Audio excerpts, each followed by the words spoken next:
away we go.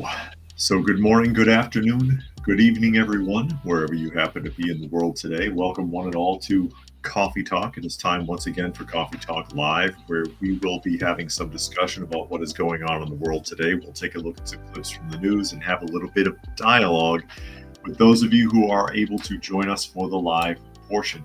And if you are listening somewhere else and you would like to join the live portion, you can find it Monday through Friday at 2 p.m. Eastern Standard Time on YouTube, on Coffee Talk and Prepper University, at Coffee Talk Live and at Prepper University. You can find me on X at Coffee Talk Chat. You can find me on fistfulofradio.com, podcasting out of Atlanta. As we get ready to jump off here, being joined by one feline. You can kind of see her sitting right there. That's Miss Kitty, actually. Miss Kitty sitting in the corner right behind me on the printer, taking a little bit of a cat nap, as it were. And I will jump to comments. I do try to read through as many comments as is reasonable. And I will say hello to some of the people that have chimed in so far. I see Helter has joined us here today, as well as Dragon. You might hear some machinery in the background. That's actually water and sewage down the street, but they're being pretty noisy. Brian has joined us, Monkey, Spectre, Rodney, who made a donation to the channel. Thank you, Rodney. He says he can't stay, but here's a penny or two. I appreciate it, Rodney. Miss Kitty appreciates it. There she is. Oh, she's out. She's asleep. But she appreciates it, I'm sure, if she appreciates anything. That's Life has joined us from Bonnie, Scotland. Excellent. And Alan has joined us as well as we get ready to jump off and see what is going on in the world, the realm of the ridiculous, as it were, and talk about the most important things that are going on, or maybe not. John is here as well, says he's here for the cats. Well, the cats are here for you too. Here's Miss Kitty one more time. Down in the corner, right underneath me there almost. What's the most important news in the world right now? Or should I say the most important distraction in the world right now? Jane is here. Jane says, tell us the news. I'm getting to it. Most important, the biggest distraction that upset everyone. It upset everyone. Global upset. And of course, that is the Jake Paul-Mike Tyson fight. And this is BBC Sports, because why not? Paul beats Tyson on points in a drab contest. That is correct. Oh, is that a video clip? I don't want to see a video. It says, YouTuber turned boxer Jake Paul left a permanent stain on two-time heavyweight AJ, Mike this Tyson. project might need a bit of zhuzhing. Hollaback, Warren. Yeah, that was an ad. Sorry about that. So YouTuber turned boxer Jake Paul left a permanent stain on two-time heavyweight champion Mike Tyson's boxing legacy with a tedious points win in front of 70,000 frustrated fans in Texas and millions watching at home. Tyson, as you might expect from a man aged 58 and having not competed professionally in 19 years, was a shadow of his old self. Paul, 27, is a boxing novice, but was too young and too athletic. He kept Tyson at range, landing jabs and accurate punches in an 8-round contest of 2-minute rounds. While Tyson was slow and sluggish, he received a hero's reception before the fight, but there were huge boos as the fight drew to a close. No shit. I mean, Paul has 31 years on him, but I got to ask, what did you expect? I know what everybody wanted. Everybody wanted to see Mike Tyson wipe the floor with this kid. And to me, he is a kid at 27, okay? Apparently, nobody likes Jake Paul, even though he's like this huge YouTube star. I don't know. I don't think I've ever seen any of his videos, so I don't know what he does. But apparently, he's a huge YouTuber. Okay, great. Now he's turned boxer. He's been in matches like this before. And what did you expect from an exhibition fight? Because that's really all it was. And Tyson was happy to do it. Why? A, big payday. B, that was his last opportunity to be in front of a crowd that large. 70,000 in attendance, plus 60 million streams on Netflix, which I did not see the fight. I don't even have Netflix. Okay. So yeah, what an opportunity. What an opportunity. Tyson was in good shape. He had medical issues earlier in the year, which could attribute to his being so exhausted. But long story short, this is an exhibition fight. Gary has joined us. Rodney says bread and circus. There you go.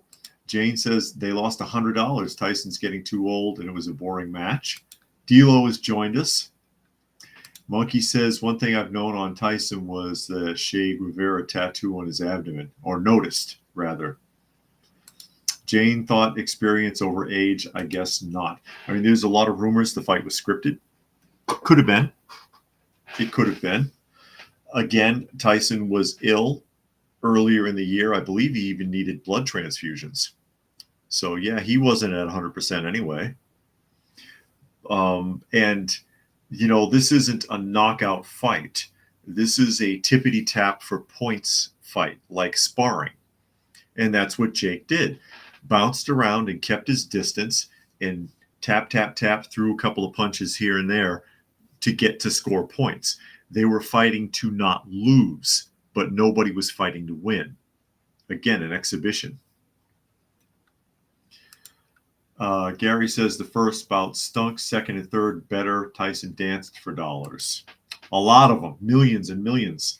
Dragon says a tiny part of me was hoping Mike would have a flashback to old days, forget the deal, go into a rage mode, destroy Jake in the first 30 seconds. That's why everyone watched. That's what they wanted, but they didn't get it. They didn't get it. Fluke Man has joined us. And Brian says Little Mac wasn't there, but Ralph Macchio and William Zabka were at that arena. Were they? I have no idea. Again, I didn't watch it. I don't have Netflix anyways. I don't have Netflix or Disney Plus or any of that crap. I could care less. But yeah, again, this is an exhibition fight. That's really what it was set up for. It wasn't a real fight, and people should have been suspicious when they heard the rules in the first place. 14-ounce gloves, 2-minute rounds? Come on. 8 rounds total, and Raccoon has joined us. Glad you could make it today. Just rounding up, talking about the Tyson fight, since everybody was so upset. Everybody was so upset because they were hoping for that nostalgic moment. Basically, let's relive the heyday, because once upon a time, before he went to prison, Mike was on top of the world. And he fits right in that sweet spot from childhood with a lot of other characters, like the Hulkamania version Hulk Hogan, or the Predator version Arnold Schwarzenegger. You know what I mean? When he was one of the biggest actors out there. The Michael Jackson era. You want to relive that. And they were hoping to relive that through this fight. And it didn't happen. It didn't happen. People were let down, just like they're let down when they go to a modern concert. The Who is coming to Georgia. And my wife had that moment because she was like, oh, wow, The Who. Because she likes The Who. But then she thought about it. And she was like, you know what? They can't sing that stuff anymore. They're either going to sound terrible or they're going to lip sync. And I don't want to see it. Plus, it'll be too expensive. She's right. All you'll do is go there and be disappointed. You want to relive that nostalgic moment, and it's not there. You can't get it back. All you can do is enjoy the memory. Like the wrestling. I can't watch modern wrestling, but I can pull up vintage matches from like the 80s and watch those and get a kick out of it because I watched them when I was a kid. D'Lo says it looked like a fake fight. Brian says can't blame you for not having Netflix. And Jane says, how come women know all this stuff, sports and tools? I lost $100. I don't know. Gary says everybody has a plan till they get hit in the wallet. And Jane says, oh, sugar, how come men know all this stuff? Women are so blind. What did you say it backwards? And Alan says you can never go home again. Unfortunately, there's a lot of truth to that. You can't go back. You can reminisce with it. You know, my wife and I, we watch a lot of vintage movies, a lot of vintage television shows. We really hardly ever look at anything modern because it's disappointing. And we're not interested in remakes or comebacks. Like they're going to reboot an old TV show or movie. No, you won't. You're going to ruin it. You're going to ruin it if you do that. You can't recapture that. You can't bring it back. How many times is Disney going to try to revamp Star Wars? Every time they do it, people hate it more. Just go back and watch the original trilogy in the original format. None of the retooling versions where Han didn't shoot first. Watch the original ones and just enjoy it, folks. And live in that moment. Keep in mind there are only 3 Indiana Jones films, and the other 2 that they did just got progressively worse as they kept trying to bring it back. Flukeman says he's pissed about the previous and current British government. Previous party damaged healthcare system, forced family doctors to do phone consultations instead of seeing patients in personal, and it'll be continued. Yeah. And we saw a lot of that in the United States. And the more we hear about what's going on in the United States, the worse it is because now everybody's going under the bus. Everybody's throwing everyone under the bus now with the new administration coming in looking to sweep house for real. Flukeman says now the doctors can actually choose which problem not to deal with. So in short, they can tell us to bog off. Yeah, they're triaging minor stuff is what he's talking about, Flukeman in the UK. Triaging minor stuff and they can blow you off. Hey, that's social medicine for you. If anybody wanted that in the United States, this is what it looks like. It wasn't that great to begin with. This is worse. They do this worse. And now JJ says, how am I supposed to watch my revisions classics in a totally woke version without Netflix? No kidding. No kidding. But jumping in here, and since I brought it up, The Hill, Ramaswamy, we expect certain agencies to be deleted outright because Ramaswamy and Musk want to crush government down or compact it down to around 100 agencies instead of like thousands that we have now. They think it's too big, too bloated, and I would have to agree. There's too many of them. There's too much redundancy, and there's no oversight on many of them. So nobody's controlling their spending. Nobody's controlling how much influence they have over people or how much they can force their way into your life. So it goes on to say, tech entrepreneur Vivek Ramaswamy, who accepted a role alongside Elon Musk in President-elect Trump's incoming administration to lead the new Department of Government Efficiency, or DOGE, I guess, said certain agencies are expected to be deleted outright. I hope the Department of Education is one of them. That was one of the biggest mistakes that Jimmy Carter left us with. We expect mass reductions, said during an appearance on Fox News' Sunday Morning Futures with Maria Bartiromo. We expect certain agencies to be deleted outright. We expect mass reductions in force areas of the federal government that are bloated. Keeping in mind also that along with a lot of the excessive spending with the current administration, we read this before. A couple of weeks back, we read the article that it's been revealed now the Biden administration on enforcement of new laws and regulations spent nearly $2 billion. And in the same time frame, Trump in his previous administration only spent $3 billion. $3 billion versus $2 trillion nearly. I think it was something like $1.73 trillion as opposed to just $3 billion is an insane amount of spending. There's no excuse for it.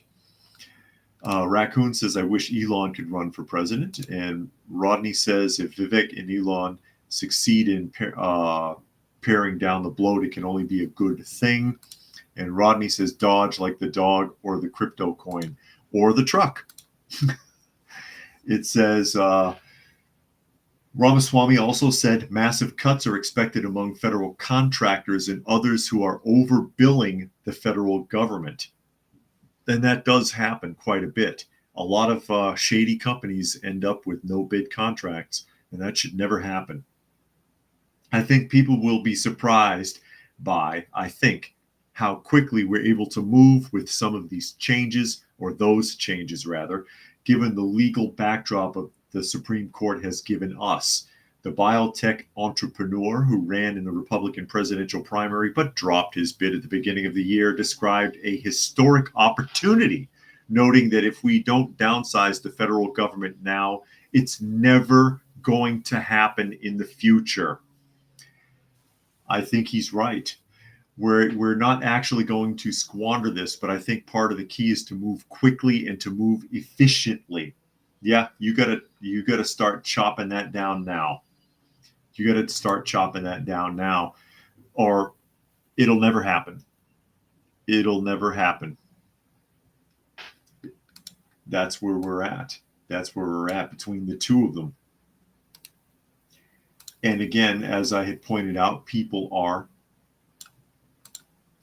switching gears, walking back. We've seen a lot of it from Bernie Sanders, who even last week said that there's stuff that Trump is doing that he agrees with.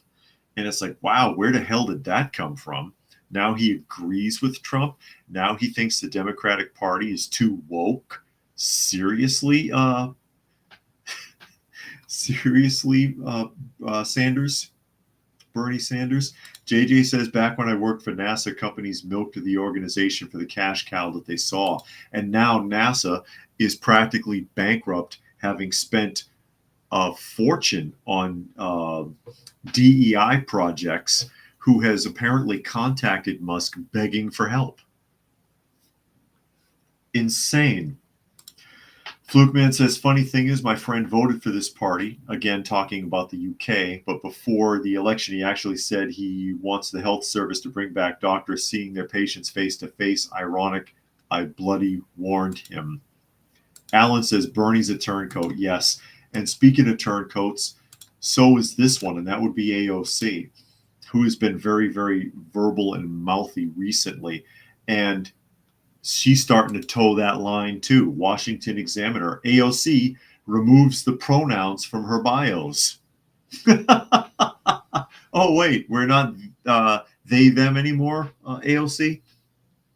Representative, Alexandria Ocasio-Cortez removed her pronouns from her bio on X, as some Democrats are assessing if some social issues may have hurt them in last week's elections. You think?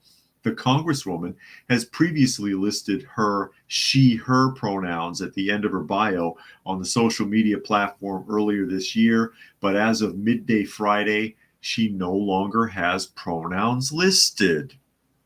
On her Instagram profile, she continues to have pronouns, but as part of a settling on the platform that shows pronouns on a profile rather than as part of the written bio. So she's starting to walk that stuff back. The subtle change to her bios come as some Democrats have called to the party to reevaluate how it handles social issues. Representative Seth Moulton's comments on Democratic Party reevaluating its stance on transmogrified athletes in women's sports have caught backlash from others in the party. We're walking that back now, too. Quote, I have 2 little girls. I don't want them getting run over on a playing field by a male or formerly male athlete. But as a Democrat, I'm supposed to be afraid to say that, Moulton told the New York Times. Up until a week ago, you would never have said that. You would never have said that. Jane says at my job at the VA had questioned why so many contract staff let some go, told to use regular full-time staff, offer them overtime instead of high-paying contract staff. You'll be seeing more of that in the next coming months. Rodney says all these leftists are just putting on a moderate skin suit. In the meantime, they're clearly ideologues and can never be trusted. And Fluke Man wants to know, isn't NASA part of the government? No, actually. They are technically a subcontract. They're an independent agency that is primarily fully funded by the government. And Dragon says there's nothing more. This is nothing more than I will be anything you want me to be. What a joke. And Legends has joined us. And Helter suggests that her pronouns were moron idiot. And Alan quotes Yeshua, they have no more moral rock in their life. No moral rock in their life. No foundation. No foundation. No ethics. No morals. And while we're on the subject of AOC walking things back, she's taking a page out of Bernie Sanders' playbook with this one. And yeah, they're all phonies. They're all phonies. They don't mean any of it. They just don't want to lose their jobs. They don't want to lose their jobs. Washington Examiner again. AOC pushes Democratic Party to distance itself from Obama-era insiders. And here she is singing the Pledge of Allegiance. That's what it looks like, isn't it? You could make a few other suggestions about how she looks there. Kind of reminds me of a blow-up doll, but you know. Anyways, after a disastrous election for Democrats that saw Republicans secure the presidency, the House, and the Senate, Representative Alexandria Ocasio-Cortez is urging her party to change its course, including moving away from, quote, Obama-era insiders who may be brought back to unify the party. They never left. They never left, and they're not even Obama-era insiders. It goes all the way back to the Clinton administration, where all of this garbage started. You saw it in the Clinton administration. You saw some of it in Bush Jr.'s administration. You definitely saw it in Obama, but it's been the same mindset since the Clintons. In a post on X Saturday, Ocasio-Cortez said, a lot of people want to bring Obama-era insiders back for party-building purposes. While those folks ran successful presidential campaigns, they also oversaw some of the largest down-ballot losses in modern times. Party building is different. Look to people with recent success. You mean Trump? Oh, tech billionaire Elon Musk, who has been close to the Trump transition process, said in a reply to that post, good idea. He's being sarcastic there because he was on the winning side, obviously, but that's essentially what it is. You're saying now that you want to walk back the approaches of the Democratic Party, but you've been championing those methods the entire time you've been in office. You ran on those concepts. That's how you got elected. Now you want to walk it back because you see the change in the wind, not because you mean it. Gary says putty pronouns, and JJ says in reference to AOC's picture, remember, it was always the most sinful that sang the loudest at church. There you go. That is true. The ones that were the loudest in church. There you go. There she is. I don't know what she's saying in that picture, but she looks silly. She looks silly. Someone with Photoshop could do a lot with that image. I'll just leave that alone. I'll just leave it alone, folks. I shouldn't do too much. Oh my gosh. And it goes on to talk about Axelrod, and I don't know or care who that is. So we'll just move right along.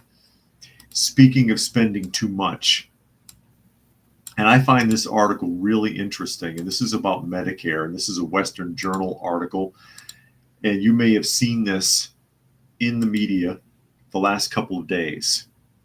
Again, Western Journal article. Biden and Harris raided Medicare to fund their Green New Deal. Yeah, that's been exposed now too. People didn't know that was going on, or they did know, but it was never publicized. Now you know. When Democrats rammed through the Inflation Reduction Act during the days they controlled all of Washington, it ignited a chain reaction that led to higher Medicare costs for America's senior citizens. Nearly 2 years after its passage, the IRA has diverted nearly $260 billion from the projected Medicare savings to pay for special interest handouts like large tax credits for costly electric vehicles, enormous subsidies paid to big health insurance companies or PBM corporations, and funding healthcare programs for illegal immigrants. The Biden-Harris administration is not protecting Medicare. They've been stealing from it. And there you go. Anyone surprised? Anyone surprised? While they were accusing during the election that Trump was going to do this. Oh, he's going to ram Medicare costs through the roof. He's going to steal from your Medicare. Turns out they were the ones doing it. They were the ones stealing funds from Medicare. That's not something that should be borrowed against. Technically, it's not theft, but yeah, it is. On paper, it's not theft, but ethically, morally, yes. 260 billion that they found so far that has been borrowed from the fund and paid to companies.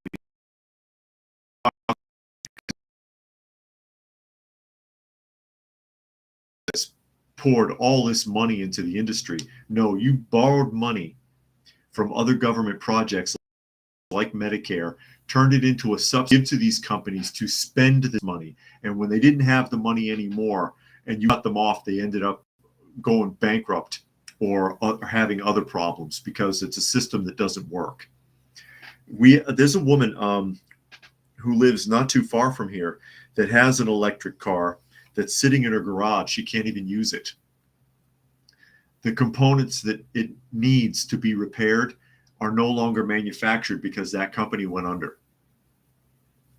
A lot of EV manufacturing companies that make components and batteries and other things have folded up under that administration. They took a big check in the beginning and it wasn't sustainable and they went bankrupt. Now she has like a $50,000 paperweight sitting in her garage. This is unethical. And again, special interest handouts, large tax credits for costly electric vehicles, enormous subsidies to big health insurer corporations, funding healthcare programs for illegal immigrants. And again, they accused Trump saying that he was going to do this, but they were doing it the whole damn time. It says that the increases were coming in at 179%.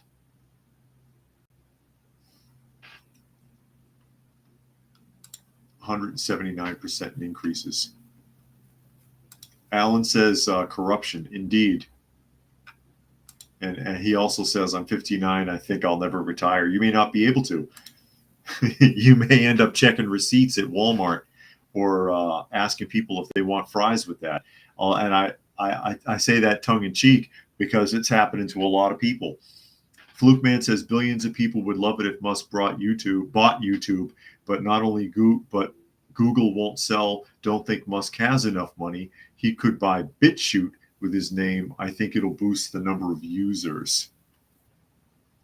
Yeah.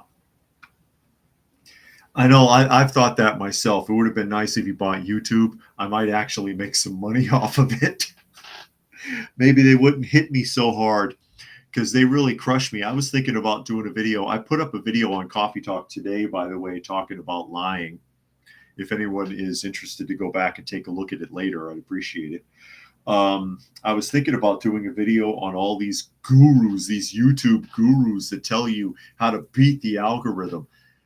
I will tell you, not one damn thing that they talk about works. If YouTube doesn't want you to move, you're not moving. Puck says, will Biden succeed in starting World War III before January 20th? I actually have an article coming up about that. But it sounds to me like a lot of sabotage going on here. It's actually the very next thing I have lined up. There, Puck. Very next thing I have lined up there, Puck, because he's just made a very poor strategic error with the Ukraine. This just happened. And I don't know if anyone has seen this yet. And this is going to be a Reuters article coming up. Biden will allow Ukraine to use U.S. arms to strike inside Russia. Inside Russia. This has not previously been permitted. Okay? President Joe Biden's administration has allowed now Ukraine to use U.S.-made weapons to strike deep into Russia. Two U.S. officials and a source familiar with the decision said on Sunday in a significant reversal of Washington's policy in the Ukraine-Russia conflict.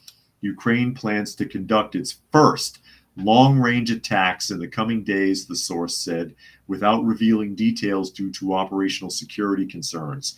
The move comes 2 months before President-elect Donald Trump takes office on January 20th and follows months of pleas by the Ukrainian President Volodymyr Zelensky to allow Ukraine's military to use U.S. weapons to hit Russian military targets far from the borders. The change comes largely in response to Russia's deployment of North Korean ground troops to supplement its own forces, a development that has caused alarm in Washington and Kiev, as U.S. official and sources familiar with the decision have said. Zelensky said in his evening address that the missiles would speak for themselves. Today, many in the media are saying that we have received permission to take appropriate actions, but strikes are not made with words. Such things are not announced, says Voldemort. So yeah, this has not been permitted before because the U.S. didn't want to get that involved. Bad enough we're giving them all their equipment and all that money. But taking our equipment, taking long-range missiles from us and firing them deep into Russia's interior are as good as if we're doing it. And that's going to make Russia turn its eyes on us. Okay, you know what? You took a step too far. He didn't say when he's going to do it, but it's out there. Jericho says, as it said, accuse the enemy of what you're doing to create confusion, talking about the Medicare and the Biden administration there. Monkey says, so now Biden is indirectly attacking Russia by its own weapons. Literal peace talk sabotage. JJ says it's like they're trying to goad Russia into attacking NATO. All of this really, from the U.S.'s perspective, is about maintaining NATO, something that, again, Trump wanted to get away from because NATO has not been useful since the end of the Cold War when the Berlin Wall came down. All right? So for decades, it really hasn't served much of a purpose except to waste a lot of money. They don't need to be there. Now they do. Dragon says, if I can't have the presidency, no one can, said Joe Biden. There you go. Alan says, point raised on another channel, nothing in the Constitution if the president-elect dies before taking office. And Helta says, Biden taking everyone out with him. Yeah. Well, I mean, he can't have much time left. I don't see him pulling a Jimmy Carter. Because Jimmy Carter is 100, right? I think he's 100 years old. He'll be fighting Jake Paul next, by the way, in a wheelchair match in Madison Square Garden. But Biden, if his cognitive decline is as bad as it seems, he's not going to last too much longer. I don't think. I could see if he did run and did win, I could see him passing in office. But yeah, there you go. This is bad. It's like I said, it's bad enough. We're funding, maintaining the Ukraine in the first place, and we're their biggest supplier. We're the ones giving them the most. They're getting a lot of money from Europe, but the majority of it's coming from the United States. And it's a huge money pit over something that could have been settled. Something that could have been settled. So hopefully Putin is willing to hang on long enough for Trump to get into office so that some kind of negotiation can be made. Because I'm sure that whatever it is, Ukraine will be willing to back down if they know they're going to be cut off. Oh, we're not getting any more money? Well, gee, maybe peace is a good idea. So what are you going to do? Fluke Man wants to know if Biden knows where the Ukraine is on a map. Many young people signed up for the military due to 9/11, probably didn't know there was Afghanistan and Iraq, and probably still don't. Or where it is. Where it is, and probably still don't. Oh, I'm sure he knows where the Ukraine is. I'm sure he knows exactly where the Ukraine is. Perfectly. And while we're talking about the UK, you want to see your tax dollars in action, Fluke Man? Do you want to see your tax? I bet you don't. I bet you don't want to see your tax dollars in action, but you're about to. And this is going to be a Telegraph article. And Kimberly has joined us. I see you there, Kimberly. Glad you could make it today. I have nobody. Miss Kitty left. I didn't realize that she took off. She was pretty quiet. Miss Kitty was sitting behind me, but she's gone. Telegraph article. The government sent 470 delegates on 5,000-mile round trip to COP29. Aren't you happy? There they are. There's some of them getting off the plane for their free trip. Their free trip to the COP summit. Eating steak dinners, riding limos, styling and profiling, living like Ric Flair. Woo! The government sent 470 delegates on a 5,000-mile round trip to the COP29 climate summit in Azerbaijan. It has emerged. The delegation, including 7 ministers, more than 100 civil servants, and 2 official videographers, prompted allegations of net zero hypocrisy against the government. The UK registered 470 delegates to this summit, according to figures reported by the Mail on Sunday, compared with 405 for the United States, 437 from Italy, and 115 from France. Those are the top 4, by the way. So the UK is number 1, US is number 2. No, I'm sorry. Italy is number 2, US is number 3 with 405. I'm surprised Italy sent that many, actually. The large numbers were sent despite some critics claiming that COP29 has lost its importance as a global summit, with major leaders shunning the talks. Emmanuel Macron of France, US President Biden, and President Xi Jinping of China did not attend. Several experts, including Ban Ki-moon, the former United Nations Secretary General, described the talks as no longer fit for purpose. Wow. But Sir Keir Starmer insisted that the UK was committed to standing alongside countries on the front line of the climate crisis today and to seize the opportunities of tomorrow.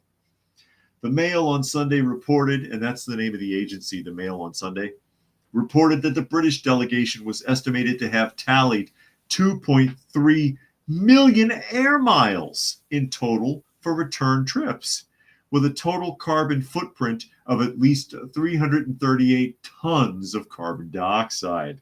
Oh, God. Oh, no. 2.3 million air miles. Who gets the air miles? Who gets those air miles? A spokesperson for the government insisted that any carbon footprint generated by the delegation is dwarfed by the carbon prize of delivering our agenda. Oh, that's clever. It's a load of shit, but it's clever. He added that while he could understand 30 or 40 attendees being sent, 10 times that is absurd. Well, at least he admits that. Look at these guys getting off the plane like they're on their way to a boxing match. Oh, man. Jericho says the Biden administration is like that overnight manager leaving the place like shit for the daytime manager. Yeah, and there's a lot of spite in that. And people do that in politics just like they do it on the job. They make a mess on purpose to make the next person look bad or to cause problems for the company. Oh, you're going to fire me? Watch. You can't just leave gracefully. No, you got to leave a freaking mess for everybody. Or you've got to leave a mess for the next guy. And then he gets stuck cleaning up your mess if he does it and doesn't leave it for someone else. JJ says, my sympathies to our friends in the UK. Your administration is full of tossers. No kidding. Look at how serious they look. Yeah, free flights, free food, top-notch accommodations, top-notch entertainment. They probably got the honeymoon suite in the hotel and everything. I mean, seriously, 470 delegates? How many do you think they really need? 10, maybe? 470 to do what? What's going to change? What is that going to add? All that is patting yourself on the back. Look, oh, we sent 470 delegates. You see how serious we are? And then Italy. What the hell's up with Italy? 437. Hey, we've sent 437 delegates. Hey, we really care about the environment, Worry about your own environment. Why don't you take care of Italy? And quit wasting your time with all the rest of this garbage. What an embarrassment for a summit that even they say is worthless now. The Prime Minister used the summit to announce a new climate goal for the UK, which included reducing emissions by 81% on 1,990 different levels by 2035. Oh, you know how you do that? 15-minute cities. Get ready for them to start building walls all over the UK. And you need a travel pass to get out of town. I'm sorry, you've already left your community 15 times this year. You're going to need special permission. Now turn your bicycle around and go on home. That's right. Go on home. Oh my goodness. And you want to know what the real problem is with the climate? This is an important story, and you're not going to see it. This next one. It kind of ties in with the climate a little bit. It kind of ties in, but it's important because it tells you the truth about something. It tells you the truth about something. I'm trying to pause the video. Here we go, because I don't want that to interfere. Real quick, Flukeman says, if I'm not mistaken, government banned the sale of petroleum gas-powered vehicles by 2030. I knew this wasn't possible. A nobody weeks later, they changed it to 2035. Well, I guess I'm right. Yeah. They'll keep shifting it. JJ says, if these UK officials would shut their fat pie holes, how much of our emissions reductions would we save? A lot. A lot.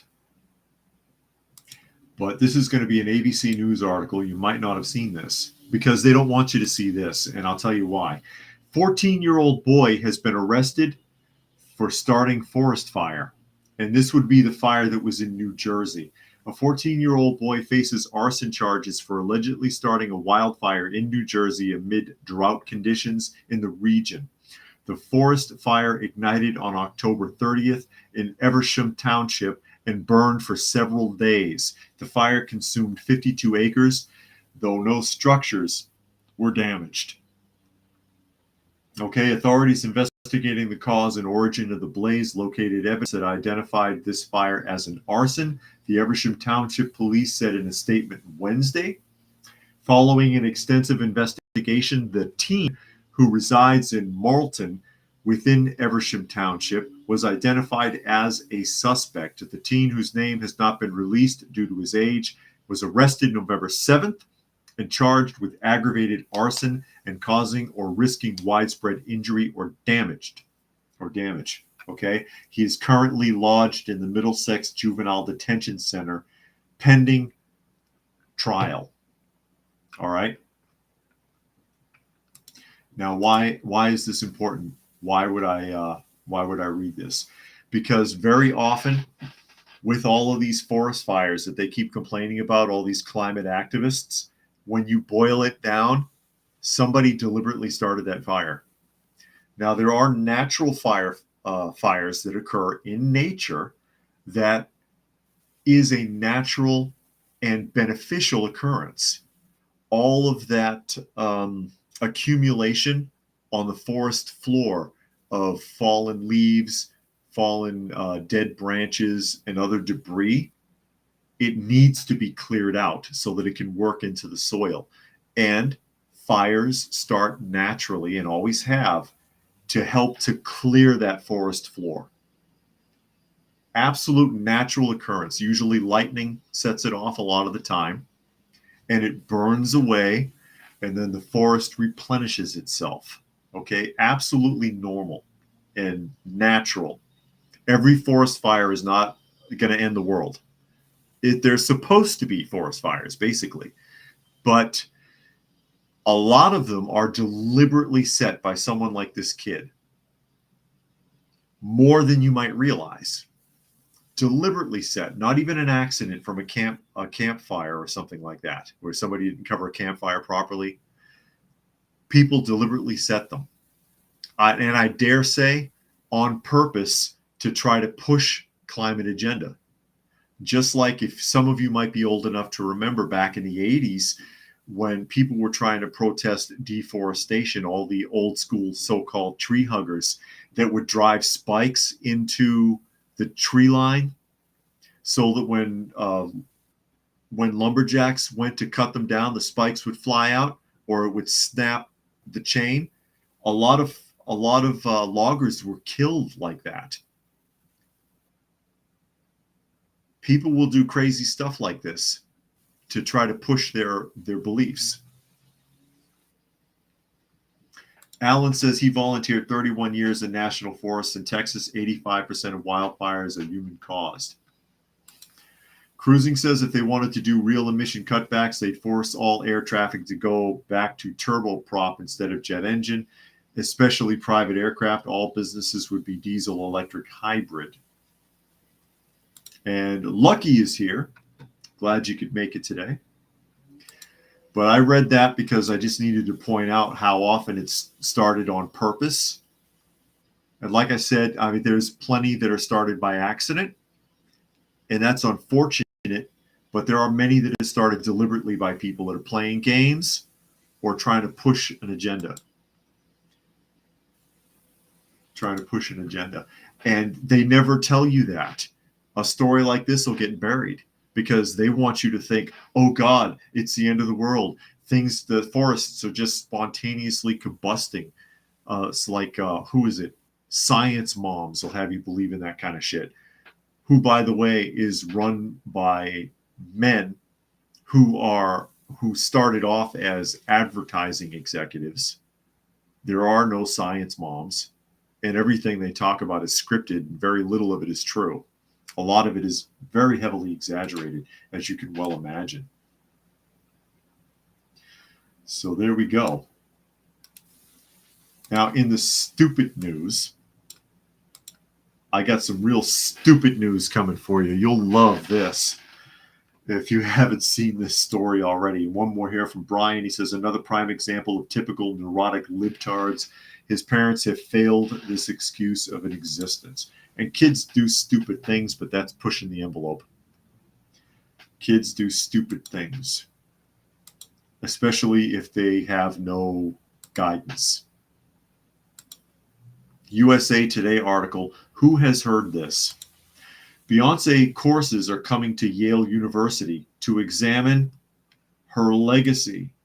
So I'm going to spend tens of thousands of dollars for my kid to go to Yale so that he can take a course on Beyonce. And oh man, I'm really going to open up a can of worms with this. One more here from Jane. It says, you're right. When we lived in California, thought climate started fires. Later, it was hobos in the woods. He was cold at night. Yeah. So there we go. It says, Beyonce Knowles Carter will not only go down in history books, now the record-breaking superstar and her legacy will be the subject of a new course at Yale University. The single credit course titled Beyonce Makes History, Black Radical Tradition, Culture, Theory, and Politics Through Music will be offered at the Ivy League's school next year. What a bullshit title for a...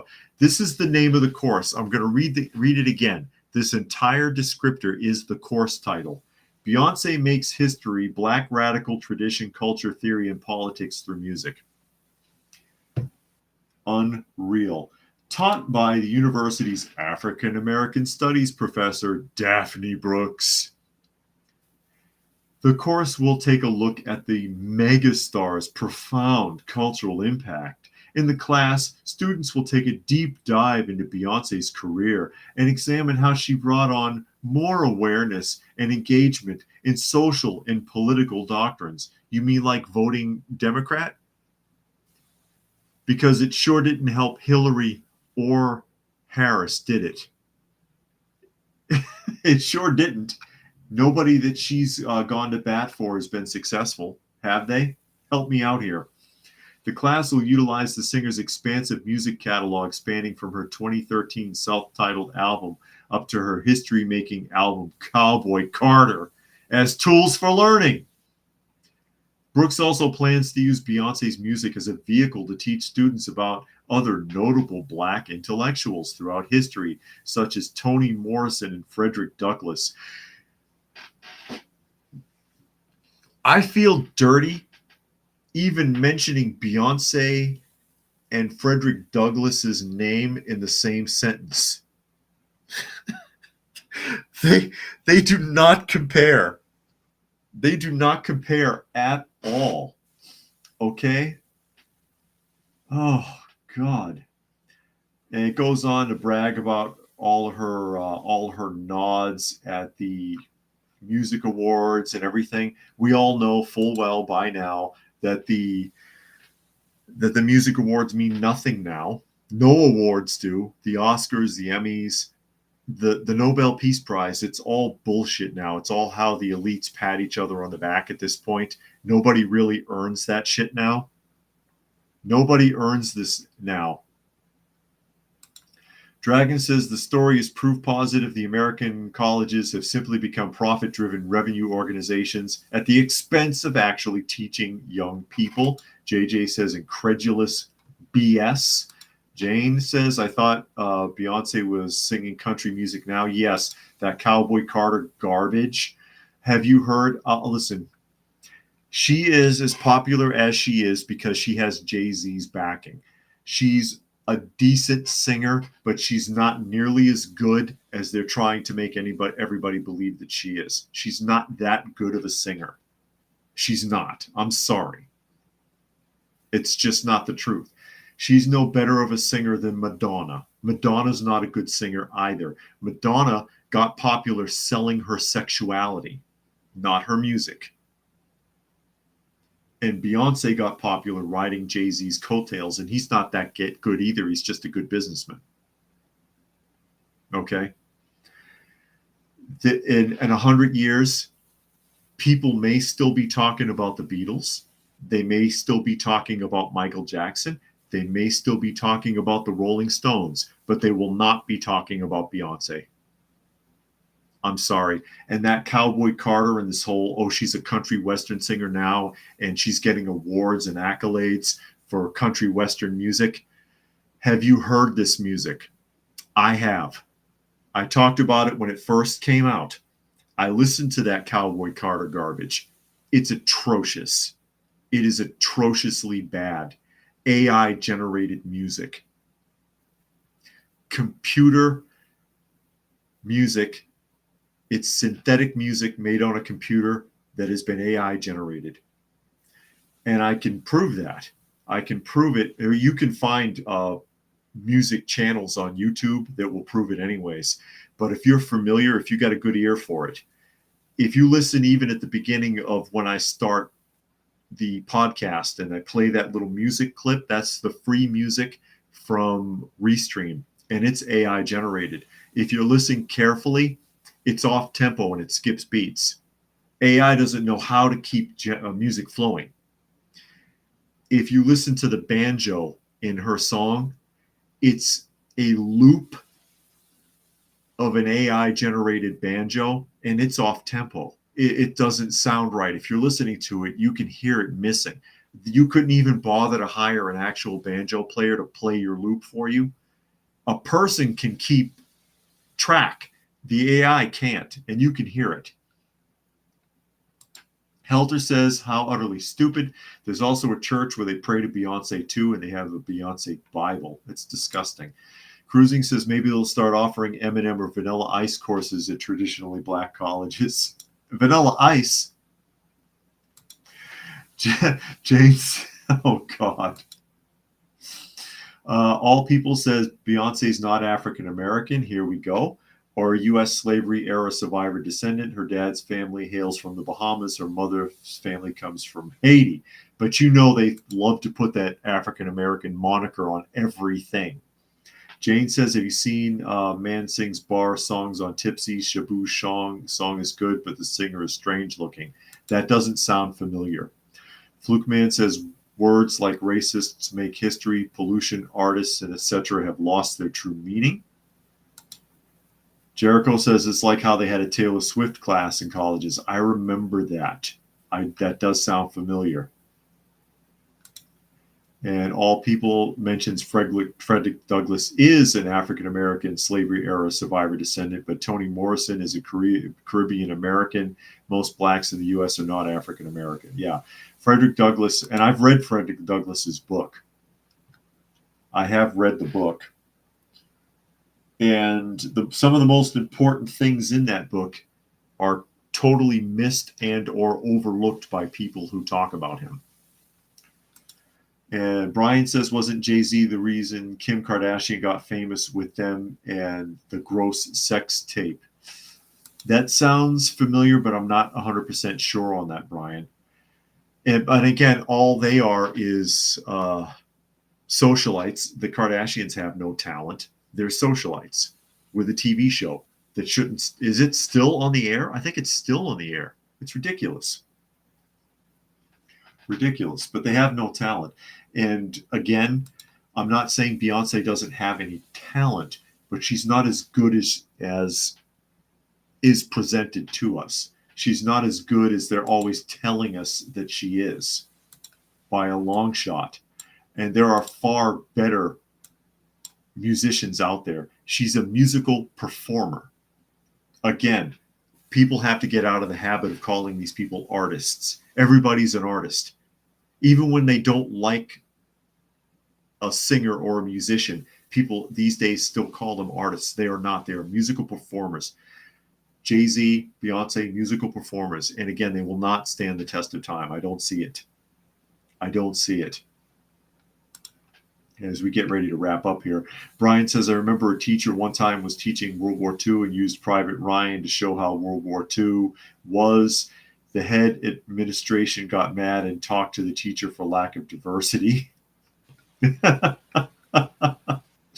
Oh, no. Lack of diversity. Whatever. But anyway, with that, we are at the top of the hour. No cats. Sorry. Miss Kitty was here, but she walked away.